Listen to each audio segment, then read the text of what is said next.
Hi friends, welcome to Latha's உலகம். இப்போ நான் மாடி தோட்டத்துக்கு தாங்க வந்திருக்கேன். இதில் செங்கீரை இருக்குது. இதை பறிச்சுட்டு அப்படியே துளசி பறிச்சுட்டு போகலான்னு சொல்லி வந்திருக்கேன். செடிக்கெல்லாம் காலையில் தண்ணி விட்டுட்டு சின்ன சின்ன செடியெல்லாம் களைச்செடி மாதிரி எல்லாம் முளைச்சிருந்தது, அதையெல்லாம் பிடுங்கி விட்டுட்டேன். இப்போ பாருங்கள், இருக்கிற செங்கீரையெல்லாம் கட் பண்ணிவிட்டேன். இது தேர்ட் டைமாக கட் பண்ணி எடுத்துருக்கிறேன். இதில் இருக்கிற அந்த இலைகளை மட்டும் பறிச்சுட்டு நம்ம பாசிப்பயிறு சேர்த்து கூட்டு மாதிரி செய்யலாம், இல்லைன்னா பொரியல் மாதிரி கூட செஞ்சு சாப்பிட்லாம். இந்த செங்கீரை சிகப்பு தண்டு கீரை, சிகப்பு முளைக்கீரை இந்த மாதிரி கூட சொல்லுவாங்க. நல்லா ஈஸியாக வளரக்கூடியது தான் மாடி தோட்டத்தில். செங்கீரை கட் பண்ணி எடுத்துக்கிட்டேன். அடுத்து இது துளசி செடி. இந்த துளசி செடி இப்போ கட் பண்ணி எடுத்துகிட்டு போகிறேன். இது எதுக்கு அப்படின்னா சீயக்காய் தூள் கூட சேர்த்து அரைக்கிறதுக்காக தான். இப்போ எல்லாமே கட் பண்ணி எடுத்துட்டேன் துளசி செடியை. இதில் இருக்கிற இலைகளை மட்டும் ஆஞ்சு எடுத்துட்டு இது கூட வேப்பலை, சீயக்காய், பூந்தி கொட்டை, வெந்தயம் இந்த மாதிரி இதெல்லாம் சேர்த்துட்டு நல்லா காய வச்சுட்டு சீயக்காய் அரைச்சிக்கலாம். நல்லா நைஸ் பவுடராக அரைச்சி எடுத்துக்கிட்டோம்னா 2 வருஷம் ஆனாலும் சீயக்காய் கெட்டு போகாது, சூப்பராக இருக்கும். நான் லாஸ்ட் டைம் அரைச்ச சீயக்காய் 8 கிலோ அரைச்சேன். எனக்கு 2 வருஷத்துக்கு வந்துச்சு எங்கள் 4 பேர்த்துக்கும் தலை தேய்ச்சி குளிக்கிறதுக்கு. அந்த மூலிகை சீயக்காய் தூள் எப்படி அரைக்கலாம் அப்படிங்கிற வீடியோவோட லிங்க் நான் டிஸ்கிரிப்ஷனில் கொடுக்குறேன், தேவைப்பட்டால் செக் பண்ணி பார்த்துக்கோங்க. இப்போ அடுத்து கொஞ்சம் கொத்தரங்காய் இருக்குது, அதையும் பறிச்சுக்கலாம்.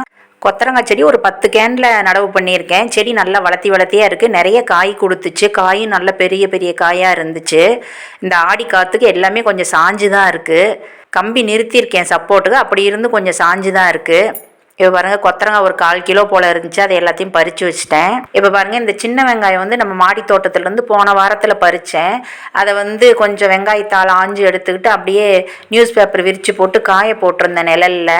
இப்போ ஒரு வாரத்துக்கு மேலே ஆயிடுச்சு. அந்த வெங்காயத்தாள் எல்லாம் சருகாயிடுச்சு. அதில் இருக்கிற அந்த வெங்காய சருகையும் வெங்காயத்தையும் கத்தி வச்சு கட் பண்ணி எடுத்துக்கலாம். சிசர் வச்சு கூட கட் பண்ணி தனியாக பிரிச்சுக்கலாம், இல்லைன்னா அருவாமனையில் கூட தனியாக அரிஞ்சு எடுத்துக்கலாம். நான் கத்தி யூஸ் பண்ணி தான் தனியாக கட் பண்ணி எடுத்திருக்கேன். இந்த வெங்காயம் ஒரு 2 கிலோ போல் இருந்துச்சு. வெங்காயத்தை அப்படியே நியூஸ் பேப்பர்லேயே அப்படியே காத்தோட்டமாக அப்படியே வீட்லேயே போட்டோம்னா நிழல்லையே ஒரு 4-5 நாள் கழித்து எடுத்தோம் அப்படின்னா கடையில் வாங்குற வெங்காயம் மாதிரி அந்த தோல் மேற்தோல் நல்லா காஞ்சு நல்லா இருக்குது. இந்த காஞ்ச வெங்காய சருகெல்லாம் இருக்குல்ல, இதெல்லாம் நான் வீட்லேயே கம்போஸ்ட் செய்கிறேன், இல்லை மாடி தோட்ட செடிகளுக்கான உரம் தயாரிக்கிறனால அதுக்கு யூஸ் பண்ணிக்குவேன். அடுத்து பாருங்கள், கொஞ்சம் வெண்டைக்காய் இருந்துச்சு, அதையும் பறித்து வச்சுருக்கேன். வெண்டைக்காய் செடி ஒரு 20 செடி போல் இருக்குது. ஒரு 5-6 செடி தான் இப்போ காய் கொடுத்துக்கிட்டு இருக்கு. அதை தான் இப்போ பறித்து வச்சுருக்கேன். இது பாருங்கள், நம்ம வீட்டு முருங்கை மரம் கீழே வீட்டு தோட்டத்தில் வச்சுருக்கேன்.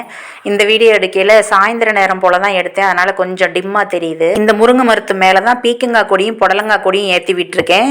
ரெண்டுமே கொஞ்சம் கொஞ்சம் காய் கொடுத்துச்சு. அதை பறிக்கிறது கூட வீடியோவில் காமிச்சிருக்கேன். ஒரு 2 பீக்கங்காய் காணாமல் போயிடுச்சு, யாரோ பறிச்சுட்டு போயிட்டாங்க. அப்புறம் புடலங்காய் பீக்கங்காய் பறித்ததெல்லாம் காமிச்சிருக்கேன். ஒரு 2 பீக்கங்காய் விதைக்காக விட்டுருக்கேன், செடியிலேயே இருக்குது, மரத்து மேலேயே அப்படி காஞ்சிக்கிட்டு இருக்கு.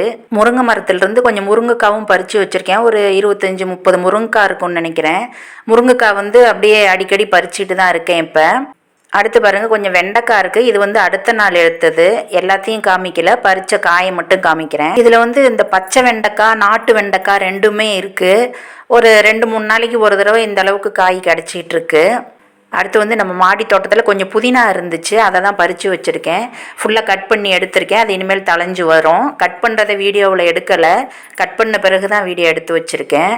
இதை ஆஞ்சி சட்னிக்கு யூஸ் பண்ணுறதுக்காக எல்லாத்தையுமே கட் பண்ணிட்டேன். அவ்வளோதான் ஃப்ரெண்ட்ஸ், நம்ம மாடி தோட்டத்தில் இருந்த காய் கீரையெல்லாம் பறிச்சாச்சு. வீட்டு தோட்டத்தில் இருந்த முருங்கைக்காய், பொடலங்காய் இதையும் பறிச்சாச்சு. இந்த வீடியோ உங்களுக்கு பிடிச்சிருந்ததுன்னா, யூஸ்ஃபுல்லாக இருந்துச்சுன்னா வீடியோக்கு ஒரு லைக் கொடுத்துருங்க. அப்படியே நம்ம லதாஸ் உலகம் சேனல்லையும் சப்ஸ்கிரைப் பண்ணிவிட்டு பக்கத்தில் இருக்கிற பெல் பட்டனை கிளிக் பண்ணி அதில் ஆளுங்கிற ஆப்ஷனையும் கிளிக் கொடுத்து வச்சுக்கோங்க ஃப்ரெண்ட்ஸ். அப்போ தான் வீடியோ போட்ட உடனே உங்களுக்கு நோட்டிஃபிகேஷன் வரும்.